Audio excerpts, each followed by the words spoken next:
नमस्कार साथियों, स्वागत है आप सभी का अंकित इंस्पायर्स इंडिया पर। मैं हूं अंकित अवस्थी। आप हैं मेरे साथ में एक ऐसी खबर पर चर्चा करने के लिए जो कि अंतरराष्ट्रीय परिप्रेक्ष्य में भारत की बुलंदियों को दर्शाती है। मैंने आप लोगों को कल ही के सेशन के अंदर एक जानकारी देते हुए कहा था कि भारत की तरफ से हमारे विदेश मंत्री फिलहाल रशिया की यात्रा पर गए हैं। अगर आपको याद हो तो मैंने कल ही मॉर्निंग के सेशन में आपको जानकारी दी थी। आप वहां पहुंचे तो एक उदाहरण लिया, आपने एक रेफरेंस उपयोग में लिया और उस रेफरेंस का नाम था अफगानिस्तान। कहीं पर निगाहें कहीं पर निशाना, यह कला अपनाई हमारे श्रीमान माननीय जयशंकर साहब ने। उन्होंने यूक्रेन से अफगानिस्तान की तुलना की या नहीं, यह आज के सेशन में आपको पता चलेगा। लेकिन सेशन की हमेशा की तरह हम आपके सेशन में कुछ ना कुछ ऐसी जानकारी और लेकर आते हैं जो बहुत से लोगों के काम की बात होती है। भारत जहां पर रोजगार अपने आप में एक बड़ा चैलेंज है, यदि एक प्लेटफॉर्म आपको यह गारंटी देता है that is reliable bye Unacademy कि आपको एक टेस्ट देना है, वो भी फ्री ऑफ कॉस्ट, और उसके 15 दिन के भीतर आपको जॉब मिल जाती है। अगर आप टेस्ट क्वालिफाई नहीं कर पाते तो आप कोर्स की पढ़ाई करते हैं, कोर्स पढ़ने के बाद भी जॉब नहीं लगती तो कोर्स की फीस वापस पा जाते हैं जॉब की गारंटी के साथ। कहने का अर्थ यह है कि बहुत ही अल्टीमेट प्रोडक्ट आज के सेशन में आपको पता चलेगा। डिटेल में सारी जानकारियां दूंगा, लेकिन उससे पहले चलिए आपको कुछ जानकारी दुनिया की देते हैं। कल ही की बात है, मैंने आपके सामने एक सेशन किया था। मैंने कहा था कि अमेरिका ने यूक्रेन को सलाह दी है कि भैया सुनो, अब शांति रख लो यार, क्योंकि हमारे खुद के घर के अंदर शांति नहीं हो रही है, तुम्हारे चलते हम इलेक्शन में हार जाएंगे। बाइडेन ने चुपचाप जो है वो जेलेंस्की को सलाह दी थी। ये कल की ही बात थी, मैंने आपके सामने ये चर्चा की थी और मैंने उसी समय आपसे ये कहा था, मैंने आपको न्यूयॉर्क टाइम्स की एक खबर के हवाले से कहा था कि क्या भारत की तरफ से जो एस जयशंकर साहब मॉस्को जा रहे हैं वो शांति ला सकते हैं। कल का सेशन है, जिन्होंने नहीं देखा जरूर देख लीजिएगा। अब जनाब हमारी तरफ से ये पहुंच जाते हैं। जयशंकर साहब वहां पहुंच करके एक उदाहरण काम में लेते हैं। मैं आपको बता दूं साथियों, आज के सेशन में मैं आपको अफगानिस्तान की वो कहानी सुनाऊंगा जिसे शायद आप में से बहुत से लोगों ने पहली बार सुनने वाले होंगे। क्या है, जयशंकर साहब यहां पहुंचते हैं और कहते हैं don't forget Afghanistan situation, Jaishankar put the spotlight on terrorism. आतंकवाद पर ध्यान रखते हुए जयशंकर साहब ने कहा कि कृपया करके अगर ध्यान हो तो आप लोग अफगानिस्तान की कंडीशन ना भूलें। और उदाहरण के रूप में उन्होंने यूक्रेन को चपेट दिया। यहां पर बातें यूक्रेन की चल रही हैं, आप अफगानिस्तान को बीच में ले आते हो, यह क्या है? सारी बातें आपको आज के सेशन में पता चलेंगी, क्योंकि विशेष रूप से हमारे आज के सेशन में रशिया के साथ भारत की जो बातचीत हुई वो तो पता चलेंगी ही, उसके अलावा अफगानिस्तान का रेफरेंस यानी अफगानिस्तान की कहानी कि किस प्रकार से एक बहुत आबाद खुशहाल देश बर्बाद होकर के भुखमरी के लिए इस समय संघर्ष कर रहा है। साथियों, आपके सामने एस जयशंकर साहब की कुछ तस्वीरें हैं जो उन्होंने अपने द्वारा अपने ट्विटर हैंडल पर शेयर की हैं। उन्होंने कहा कि हमने trade, investment, energy, fertilizer, pharma, agriculture, shipping, इन सब क्षेत्रों के बारे में आपस में बातचीत की है। आपको याद होगा इस साल हमारे जयशंकर साहब की यह 5वीं विदेश यात्रा है, रशिया के साथ 5वीं मुलाकात है, यानी कि रशिया के साथ 5वीं बार इस साल में हम लोग मिल रहे हैं। यहां पर इन्होंने अपने समकक्ष विदेश मंत्री सर्गेई लेवरोव के साथ में मुलाकात की, उसकी तस्वीरें इन्होंने प्रॉपर तरीके से साझा की। इन तमाम साझा की हुई चीजों में इन्होंने अपनी बातें रखते हुए कहा कि दुनिया को अफगानिस्तान की सिचुएशन नहीं भूलनी चाहिए। यानी कि आप कहना तो चाह रहे हैं यूक्रेन की बातें, नाम अफगानिस्तान का ले रहे हैं, और उन्होंने कहते हुए कहा कि मैं अपने आप में इस बात को लेकर बड़ी तरह चिंतित हूं कि जिस प्रकार की आतंकी घटनाएं यहां संचालित हो रही हैं उनका किसी की ओर ध्यान क्यों नहीं है। स्थिति संकट में है, इनको समझने के लिए सभी एक साथ आना जरूरी है। यह कहानी बड़ी ही रोचक है, इस कहानी को हम सुनेंगे, लेकिन उससे पहले मैं आपको कुछ और चीजें याद दिला देता हूं ताकि इस कहानी को आप बहुत ढंग से सुन सकें। कल जब मैं आपके सामने अमेरिका की बातें कर रहा था तब मैंने एक लाइन बोली थी कि आंकड़े बताते हैं कि अमेरिका, कई जगह अलग अलग आंकड़े हैं, कुछ जगह आंकड़े हैं कि अराउंड $20 बिलियन अमेरिका यूक्रेन पर खर्च कर चुका है। कई जगह आंकड़े हैं कि अमेरिका के नेतृत्व वाले देश $40 बिलियन खर्च कर चुके हैं यूक्रेन के ऊपर। एक आंकड़ा दिखाता हूं, अमेरिका ने यूक्रेन के ऊपर अमेरिका ने अफगानिस्तान के ऊपर $145 बिलियन खर्च किया था। यह डेटा है, ये खर्च दिखाता है कि आपने 20 साल तक एक देश को अपने अनुसार चलाने का प्रयास किया, उसी ने आपको खदेड़कर बाहर का रास्ता दिखा दिया। इसी आधार पर आज का विश्लेषण होगा। क्या है ये स्थिति कि आपने इतना पैसा खर्च करके एक देश को लाइन पर लाने की कोशिश की और आप जैसे ही उस देश से अपनी निगाहें हटाते हैं, वो देश आजादी के नाम पर दुनिया से केवल भीख मांग रहा है कि अरे कोई कम से कम हमें देश तो मान लो। कुछ तारीखें हैं जिन्हें आप एक बार नजर देख लें। तारीख जनवरी 19, 2022, आपको याद होगा अगस्त के अंदर 15 अगस्त को ही वो अपनी आजादी मना सकता है। 15 अगस्त 2021 को पूरी तरह अमेरिका वहां से निकला और अफगानिस्तान के अंदर तालिबान का शासन आया। आप तारीखों को देखें। 19 जनवरी 2022 अफगानिस्तान कहता है कि दुनिया हमें पहचान दे, हमें सरकार माने, तालिबान ने कहा। 29 अप्रैल की खबर देख रहे हैं। तालिबान के सुप्रीम लीडर ने दुनिया से कहा कि हमें इस्लामिक एमिरेट के रूप में स्वीकार करें। फिर आप यहां पर तारीखों में देखें, यह तारीख है जुलाई की। आप देखते चलिए, जनवरी, अप्रैल, जुलाई। Taliban urges international community to recognize it as government. और तारीखें देखें, 7 अगस्त की तारीख, Taliban urges US to recognize Islamic Emirates of Afghanistan. सबने ये कहा कि अमेरिका की दोस्ती इतनी गंदी है कि वो जिस देश को छोड़कर निकलता है वो देश अपने अस्तित्व की लड़ाई लड़ने लगता है। अच्छा, आप और हम इस बात के पूरी तरह गवाह हैं कि जब से अमेरिका अफगानिस्तान से बाहर निकला है, वेस्टर्न मीडिया का पूरी तरह ध्यान अफगानिस्तान से हट चुका है। अफगानिस्तान में क्या हो रहा है किसी को कोई मतलब नहीं है, कोई परवाह नहीं है। ये स्थितियां हैं जो दिखाती हैं कि अब कोई इस बारे में चर्चा नहीं कर रहा है कि यहां पर क्या हो रहा है। अफगानिस्तान के अंदर क्राइम रेट तालिबान के पावर में आने के बाद बड़ी मात्रा में बढ़ गई है। मिलियंस ऑफ पीपल जो है वो भूख की रफ्तार में आगे की तरफ बढ़ रहे हैं।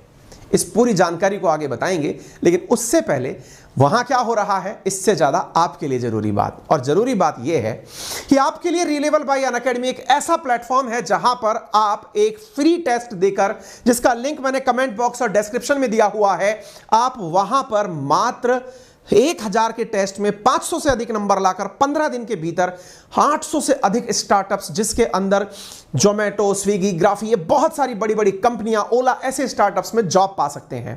यदि आपने 500 से ऊपर नंबर नहीं प्राप्त किए तो आपके लिए कंपनी ऑफर करती है बहुत सारे कोर्सेज। उन कोर्सेज में आपको बहुत सारी टेक्निकल चीजें सिखाई जाती हैं, जिसमें बेसिक से लेकर के यानी MS वर्ड, MS ऑफिस से लेकर के स्किल लर्निंग की जो भी जरूरी चीजें हैं वो आपको सिखाई जाती हैं। यानी कि फ्रंट डेस्क पे काम क्या होता है, फुल स्टैक का काम कैसे होता है, फ्रंट एंड डेवलपमेंट कैसे होता है, डेटा साइंस कैसे काम करती है, जो आज के स्टार्टअप्स को बहुत ज्यादा जरूरी है। और अगर अल्टीमेटली आप इन कोर्सेज को करने के बावजूद भी कोर्स लेने के 14 दिन के बाद अगर आपको यह लगता है कि यह मेरे लिए नहीं था, तो आप 14 दिन के भीतर अपना फीस फुल रिफंड कर सकते हैं।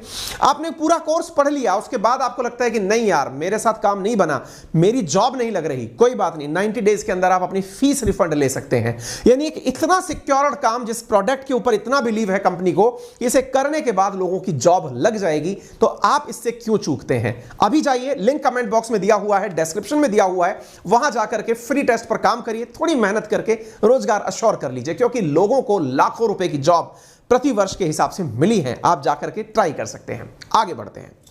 अब आज के सेशन में जो कहानी आपके साथ हम चर्चा करने वाले हैं, यह कहानी है साथियों अफगानिस्तान की। अफगानिस्तान में एक राजा हुआ करता था जिसका नाम है मोहम्मद जहीर शाह। क्योंकि मेरे सेशन में मैं आपको आज यह बताऊंगा कि किस प्रकार से अमेरिका और रशिया की कोल्ड वॉर की बलि चढ़ गया अफगानिस्तान, कैसे यहां पर जन्म लिया तालिबान। चलिए शुरू करते हैं साथियों। अफगानिस्तान का आखिरी राजा हुआ करता था मोहम्मद जहीर शाह। अब इस जहीर शाह की कहानी सुनिए, मैं आपको बताता हूं। कहानी है वर्ष 1919 की। आप और हम 1947 में आजाद हुए थे। अफगानिस्तान ब्रिटिशर्स से 1919 में आजाद हो चुका था, यानी कि ब्रिटिशर्स की गुलामी से मुक्ति पा चुका था। जैसे ही अफगानिस्तान ने मुक्ति पाई, यहां पर राजशाही आ गई और राजशाही यहां पर 54 साल तक रही। और जो राजा बना उसका नाम था मोहम्मद जहीर शाह। कहानी को बड़े ही रोचक अंदाज में सुनिएगा, क्योंकि यह कहानी आपको बहुत कुछ सिखाएगी। एक बहुत ही अच्छा इंटरव्यू मुझे याद है, एक बार रोमन सैनी जो अनअकैडमी के फाउंडर हैं, उन्होंने इंटरव्यू लिया था इनका शशि थरूर जी का, क्योंकि शशि थरूर जी हिस्ट्री को काफ़ी ज़्यादा रिलेट करते हैं। तो शशि थरूर जी से पूछा उन्होंने कि सर आप एक बात बताइए कि किस प्रकार से हिस्ट्री आज के युवा के काम की है। तो उन्होंने एक लाइन बोली थी कि हिस्ट्री हमें केवल यह नहीं बताती कि इतिहास में हुआ क्या था, पास्ट में हुआ क्या था, हिस्ट्री हमें यह भी बताती है कि पास्ट में जो हुआ था, अगर आप नहीं सुधरे और आप ऐसे ही रहे तो भविष्य भी आपका कैसा होगा, भविष्य का दर्शन कराता है इतिहास। यानी इतिहास जो बीत गया वो नहीं है, इतिहास को समझने वाले लोग ही भविष्य बनाते हैं। यह लाइन तब से लेकर आज तक मेरे मन में इतिहास के प्रति भाव पैदा करती है।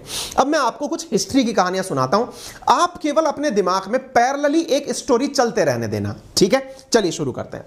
तो जैसा मैंने आपसे कहा कि 1919 के अंदर ब्रिटिश राजशाही अफगानिस्तान से गई और यहां पर एक राजशाही यानी राजा का शासन आया। राजा का नाम था मोहम्मद जहीर शाह। उन्होंने 1973 तक यहां राज किया। 1973 में वो बीमार हुए, इसके इलाज के लिए उन्हें इटली जाना पड़ा और इटली जब वो निकले तब उनके सेनापति थे जिनका नाम था दाऊद खान। उन्होंने तख्ता पलट कर दिया और अपने आप को अफगानिस्तान का प्रधानमंत्री घोषित कर दिया।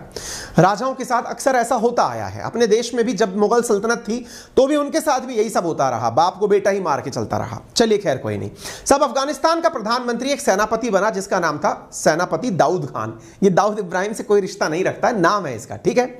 दाऊद खान ने आवाम से यानी जनता से यह वादा किया कि वो नया संविधान लाएंगे, यानी कि कॉन्स्टिट्यूशन लाएंगे। जब भी मोनार्की के साथ कॉन्स्टिट्यूशन शब्द जोड़ा जाता है, जैसे ब्रिटेन के अंदर है, इसे कॉन्स्टिट्यूशनल मोनार्क समझा जा सकता है, ठीक है। नए संविधान का वादा किया और 1977 में दाऊद खान ने संविधान के नाम पर सिंगल पार्टी सिस्टम लॉन्च कर दिया। जैसे चाइना में है कम्युनिस्ट पार्टी ऑफ चाइना, जैसे एक सरकार है, ऐसे ही इन्होंने कहा कि हम सिंगल पार्टी लेकर यहां पहुंचेंगे। सिंगल पार्टी के नाम पर जनता ने बगावत कर दी। उन्होंने कहा कि इसका मतलब तो तुम हमेशा खुद ही यहां के राजा बन के रहना चाहते हो, संविधान के नाम पर अपने आप की जिंदगी पूरी करना चाहते हो। ऐसी स्थिति में यहां पर एक क्रांति शुरू हो गई जिसकी अगुवाई कर रहा था नूर मोहम्मद तारिकी। अब इस शब्द को आप याद रख लीजिएगा, चाहे आपको तारक मेहता का उल्टा चश्मा याद रहे या नूर मोहम्मद तारिकी। अब आप इस शब्द को याद करिएगा, नूर मोहम्मद तारिकी, क्योंकि पूरी कहानी इस तारिकी की तारीख पर टिकी हुई है। आगे बढ़ते हैं साहब। तारिकी ने क्रांति करी और उस क्रांति के अंदर अफगान जनता ने तारिकी का पूरा समर्थन किया। दाऊद खान को कुर्सी छोड़ करके भागना पड़ा। अब तारिकी की सत्ता आ चुकी थी। अब ये जो तारिकी सत्ता में बैठ करके आया, दाऊद खान निकल गया। दाऊद खान के बारे में एक बहुत ही इंटरेस्टिंग पंक्ति कही जाती है। वो ये कहा करता था कि मैं तो जीवन में, वो मतलब एक तरह से इमरान खान था, पाकिस्तान समझो कि उसी दाऊद खान का आशीर्वाद लेकर के सत्ता में है। एक तरह से यूं समझो, ये मानता था कि भाई दोनों लोगों से पार्टी करवाओ ना, इधर रशिया से भी फायदे लो और इधर अमेरिका से भी फायदे लो। इसने कहा कि मैं अपने आप को सबसे खुश तब फील करता हूं जब मेरी सिगरेट तो अमेरिकी हो और माचिस जो है वो सोवियत रूस की हो, यानी कि एक प्रकार से दोनों के फायदे मैं ले सकूं, ऐसी सत्ता मैं चलाना चाहता हूं। ये व्यक्ति था, लेकिन इसे क्रांति के बाद हटना पड़ा। क्रांति के बाद जब ये हटा तो नूर मोहम्मद तारिकी सत्ता में आए। अब मैं इस व्यक्ति के बारे में आपको क्यों बता रहा हूं, क्योंकि यही वो व्यक्ति है जिसकी वजह से आज भी अफगानिस्तान जो है वो तालिबान के मसले में उलझा हुआ है। अमेरिका और रशिया आपस में झगड़ रहे हैं। चलिए बताते हैं। अब साहब नूर मोहम्मद तारिकी यहां आता है। नूर मोहम्मद तारिकी यूएसएसआर से काफी ज्यादा प्रेरित था। आपको बता दूं 1991 में से पहले रशिया नहीं हुआ करता था, सोवियत रूस हुआ करता था। ये उससे काफी ज्यादा मोटिवेटेड था, वहां पर साम्यवाद था, साम्यवाद से काफी ज्यादा प्रभावित था। यह भी चाहता था कि कामगारों के पास में सत्ता हो, खेत जो है वो आम जनता के पास हो, पैसे का संकेंद्रण ना हो, यानी पूंजीवाद का पूरी तरह यह व्यक्ति विरोधी था। लेकिन इसके साथ साथ एक और जो चीज इसके अंदर अलग थी वो ये थी कि ये ज्यादा धर्म के प्रति कट्टर नहीं था, आधुनिकता को मानता था, नए सुधार को मानता था, महिलाओं की शिक्षा को प्रोत्साहित करता था। इसके राज में तालिबान, इसके राज में अफगानिस्तान ने बहुत प्रॉस्पेरिटी प्राप्त करी, बड़ी मात्रा में फैक्ट्रीज लगी, लोगों ने पढ़ाई करी, विदेशों में लोग पढ़ने जाने लगे। एक तरह से अफगानिस्तान, जैसे आपको मैं बताऊं, आज की स्थिति में जब आप तुर्की जाएंगे ना, कभी तुर्की, वो देश भले ही इस्लामिक हो लेकिन वहां के लोग पूरी तरह से यूरोपियन कल्चर के हैं। ऐसे ही आप दुबई चले जाइए, आप वहां जाएंगे तो आपको यह लगेगा ही नहीं कि जो कट्टरवाद शब्द आपके दिमाग में सुनते ही आता है अफगानिस्तान जैसा, वो वहां नहीं है।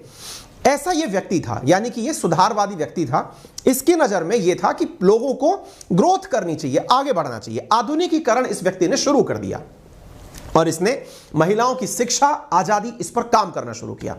नूर मोहम्मद तारिकी का आधुनिकीकरण जो है ना, यह एक प्रकार से यूएसएसआर का पूर्ण आशीर्वाद समझा जा रहा था। ऑब्वियस सी बात है, जब भी आप सुधारवादी चीजें करेंगे तो कुछ लोगों को चीजें बुरी लगेंगी, और जब जिन लोगों को बुरी लगेंगी आपको आवश्यकता है उन्हें भड़काने की। सामाजिक सरकारों के अंदर, यानी कि जो लोग समाज के अंदर रहने वाले लोग थे, उनमें से कुछ कट्टरवादियों को यह बात बिल्कुल पसंद नहीं आ रही थी। बस फिर क्या था, इन्हीं को हवा देने का काम किया अमेरिका ने। यानी एक तरफ जहां यूएसएसआर के कारण तारीकी लगातार प्रोग्रेस किया जा रहा था, वहीं अमेरिका इस क्षेत्र में टांग लगाने के लिए उतर आया। और उसने क्या किया, कई कबीलों को जब यह बात रास नहीं आ रही थी तो अमेरिका ने कई कबीलों को भड़काया और यह कहा कि ये इस्लाम के अनुसार नहीं हो रहा है, इस्लाम खतरे में है। आप सोचकर देखिए, जो अमेरिका आज इस्लामिक आतंकवाद की चर्चा करता है, असल में आतंकवाद की जननी अमेरिका है। उसने लोगों को यह भड़काया कि सब इस्लाम के खिलाफ है, कोई ये मानता ही नहीं था पहले। अब ये चीजें जब निकल करके आने लगी तो मजहब के नाम पर नूर मोहम्मद तारिकी का विरोध होना शुरू हो गया। अपन लोग जब आतंकवाद की बात करते हैं, इस्लामिक आतंकवाद के बारे में बात करते हैं, यह शब्द पहले मीडिया में नहीं हुआ करता था, धीरे धीरे घुसना शुरू हुआ। यह दौर था जब सोवियत संघ और अमेरिका के बीच में कोल्ड वॉर चल रहा था और अफगानिस्तान में सोवियत रूस की बढ़ती हुई ताकत को अमेरिका देखकर खुश नहीं हो रहा था। ऐसी स्थिति में इस नूर मोहम्मद तारिकी को हटाने के लिए अफगानिस्तान से अमेरिका ने कबीलों को भड़काना शुरू कर दिया।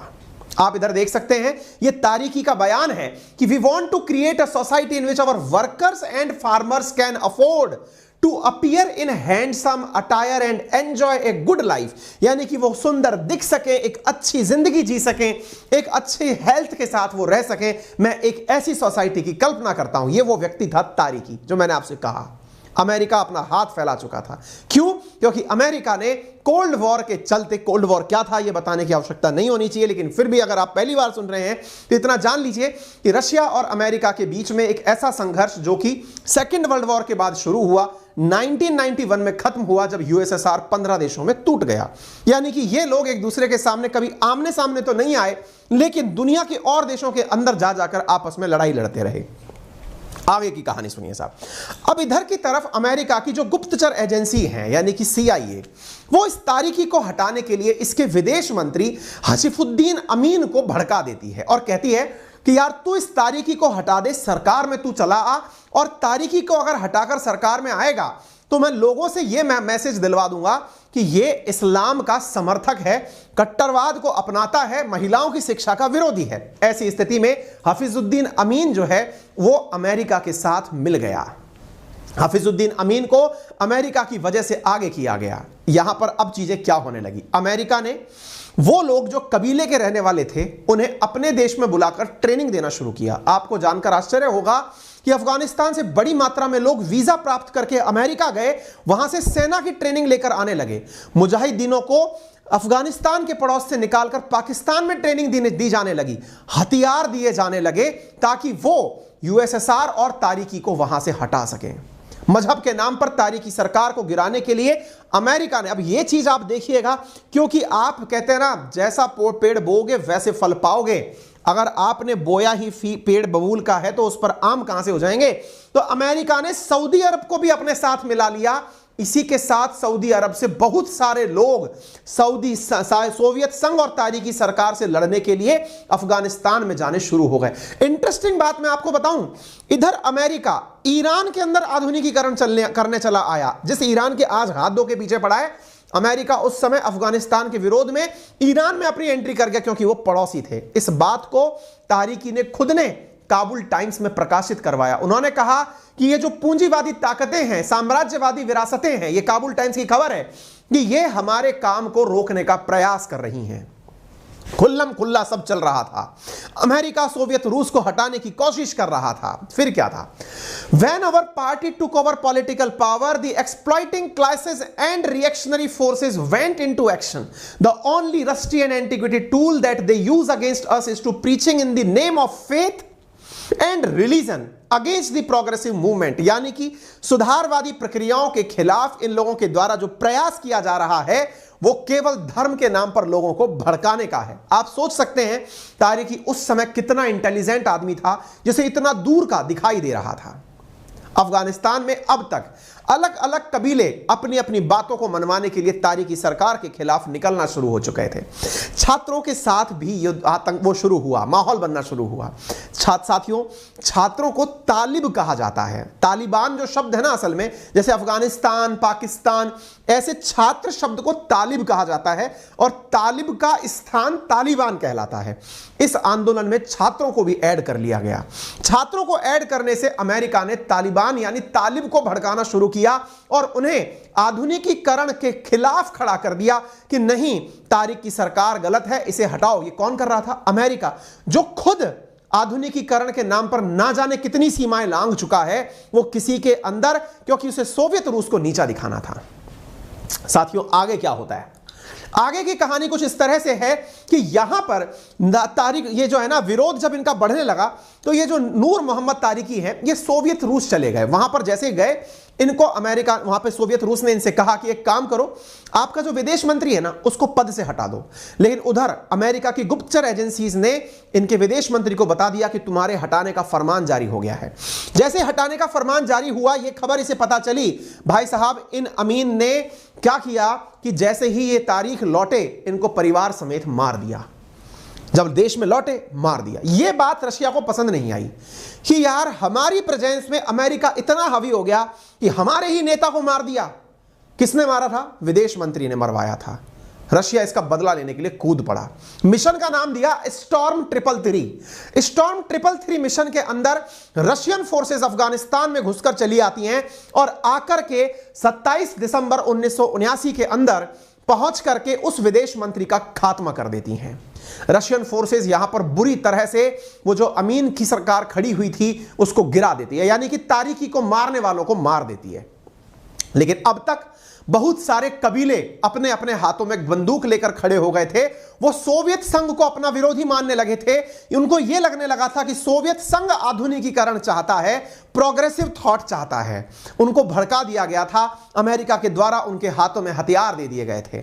लोगों को लग यह रहा था कि अफगानिस्तान के पास कोई संसाधन है। वास्तविकता में वो तो केवल एक बैटलफील्ड था, क्योंकि सोवियत रूस और अमेरिका वहां जाकर लड़ना चाहते थे। आगे क्या हुआ? आगे की बात सुनिए। सोवियत संघ यहां पर रहते ही कुछ दिनों के भीतर समझ गया कि यहां रहने का कोई फायदा नहीं है, यहां से निकल लेने में ही बेहतरी है। सोवियत संघ यहां से निकल लिया कि बेटा, तुम्हें तुम्हारे ही हाल पर मरता हुआ छोड़ते हैं। रशिया यहां से निकलता है।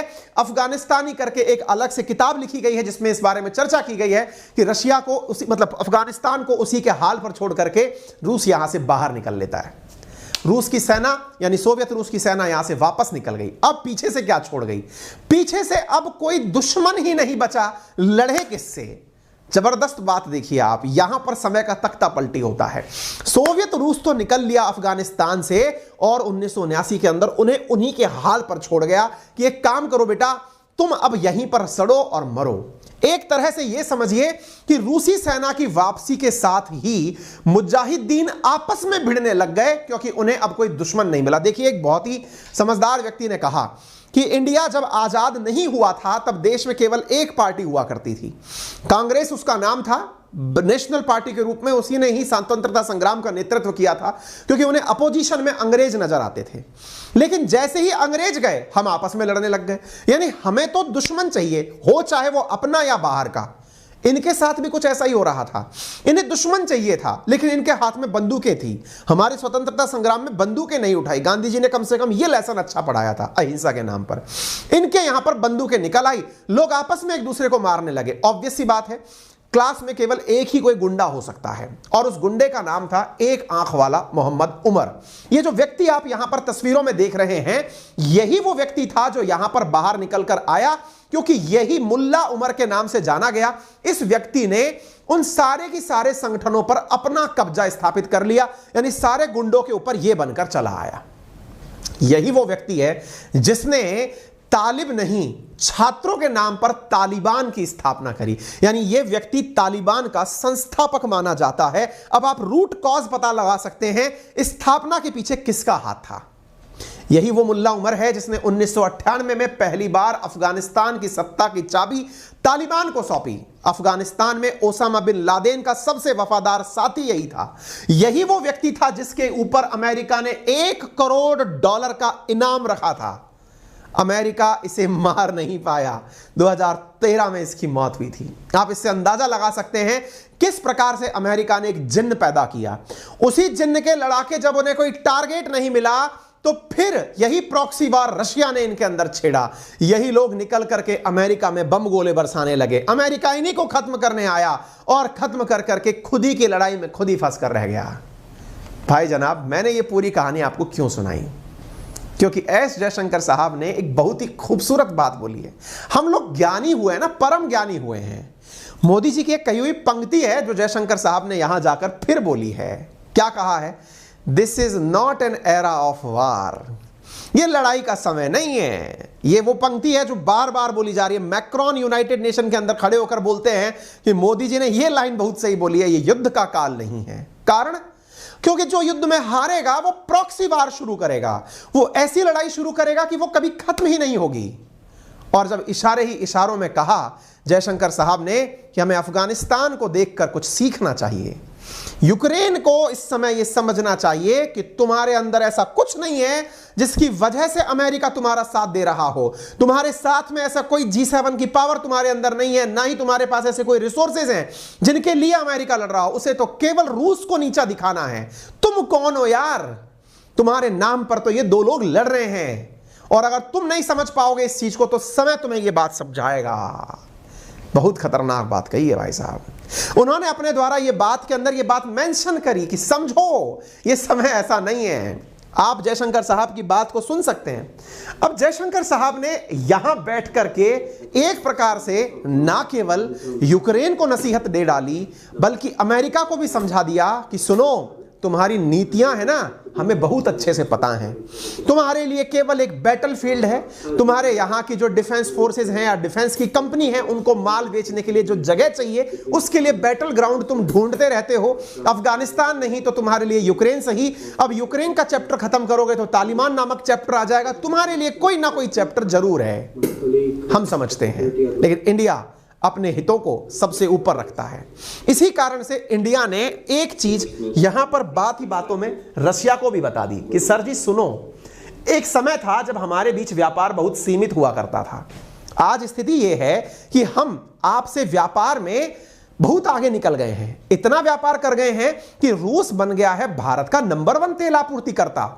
जयशंकर साहब ने विदेश मंत्री को समझाया कि सर जी, आपके साथ हम जो अगले 5 साल में व्यापार करने वाले थे वो इसी साल कर लिए। $40 बिलियन का व्यापार हो जाएगा आपके साथ हमारा इस साल।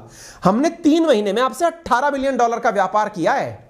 ये खुशी की बात नहीं है, थोड़ा गम भी छिपा है इसमें। गम क्या है?